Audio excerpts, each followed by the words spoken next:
Hey guys, it's Jeremiah here, and today I'm going to show you how to fix this broken shed door on a Tuff Shed.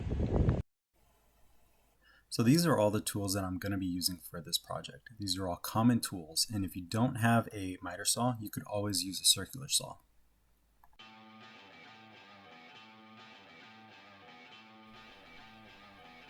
So I'm going to get this started off by removing all the screws from the door lock. Now I am going to be replacing the door hinges, but I am going to reuse the door lock and the locking mechanism. Next, I'm going to replace the particle board. The stuff's gotten pretty old and it's brittle. I'm actually able to pull it apart with my hands. I'll be replacing this with some real wood. I had to lay the door down on the floor so I could access the screws to the back of the lock.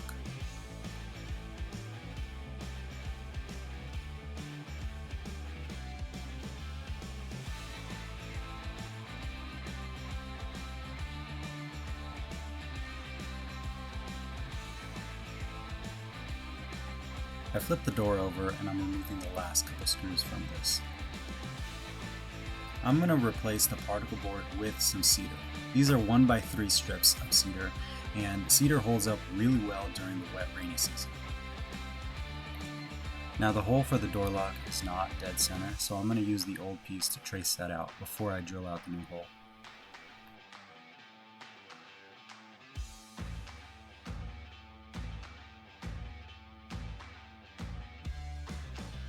Now that I've got the door flipped over, it's time to screw in the new cedar wood.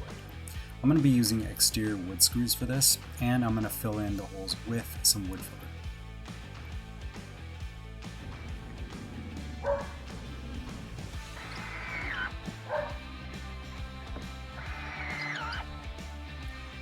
Now it's time to reinstall the door lock. This one's still in really good shape, so there's no reason to replace it.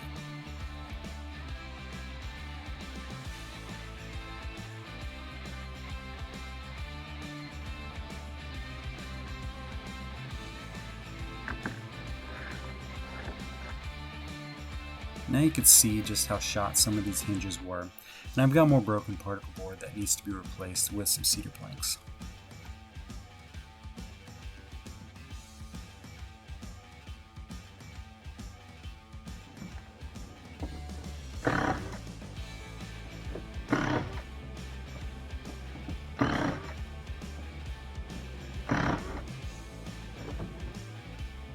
Now hanging a door all by myself is pretty tricky, so I'm going to screw in this piece of scrap wood, and that's going to help keep it from falling back.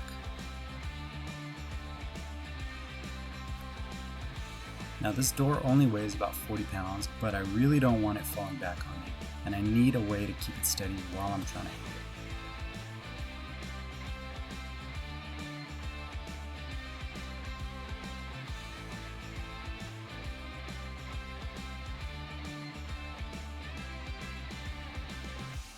Now I'm going to screw in the new hinges on the shed first.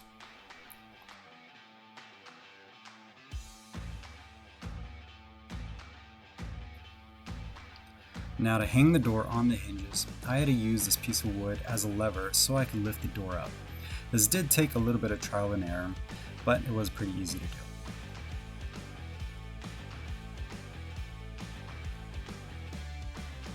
Now that the door is finally hung and it closes properly, it's time to get ready to paint. Now I'm not a big fan of spray painting cedar, but I did want it to match the rest of the shed. Hey guys, so that's it for this video. I'm really happy the way the door came out. I do need to finish painting up this spot right here, but other than that, the door is plumb. It fits really well, and the door lock works great too. So it only cost me a few bucks. I only have to buy the hinges and a little bit more wood and some spray paint. But other than that, it's all done. So thanks for watching, guys. If you like this content, please like and subscribe. Thanks.